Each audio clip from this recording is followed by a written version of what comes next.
When an ancient woman started losing her hair, what could she actually do about it?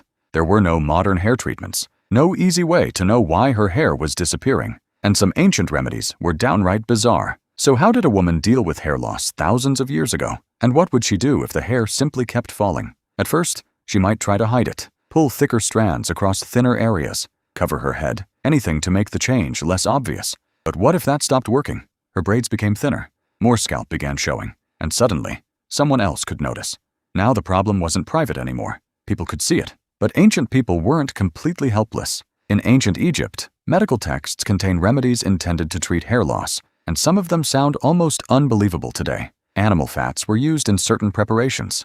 One recorded remedy even called for material from a porcupine or similar animal. The goal was simple: make the hair grow back. But she had no way to know what was actually causing it. She could try the remedy and wait. Did it work? There was no way to know for certain. What if the remedies kept failing?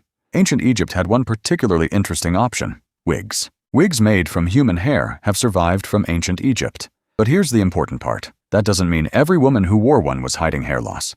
We can't look at an ancient wig and simply say, she must have been losing her hair. We don't know that, but it does show something fascinating. Ancient Egyptians had ways to completely transform the appearance of someone's hair. And for a woman watching her natural hair disappear, that could have given her a way to hide the change. But what happened underneath? That's where the evidence goes silent.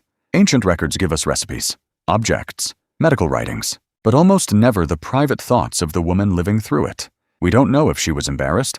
We don't know if she was frightened. We don't know if anyone noticed while she was still trying to hide it, or only after the change became obvious.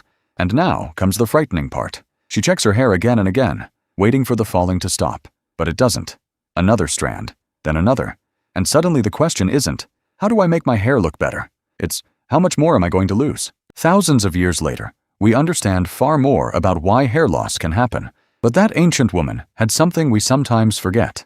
She could see the change happening, without knowing where it would end. And perhaps that was the most frightening part of losing her hair. Not knowing why it was happening, not knowing how to stop it, and not knowing whether the next time she looked at her hair, there would be even less left. But there was something else an ancient woman could change. Not the hair itself, but how she presented herself. Hair could be braided, covered, or supplemented with additional hair. So even if her natural hair was changing, her appearance didn't necessarily have to reveal it. But then comes a stranger question. What if she removed the remaining hair herself? In some ancient cultures, shaving hair was practiced for different reasons: custom, practicality, personal choice, or appearance. So a shaved head didn't automatically mean a woman was suffering from hair loss, and that makes the ancient evidence difficult to read. Archaeologists have found wigs, combs, hairpieces, preserved hair, and images of elaborate hairstyles. They show how dramatically people could change their appearance. But one question remains: was she hiding something, or simply choosing a style? We may never know.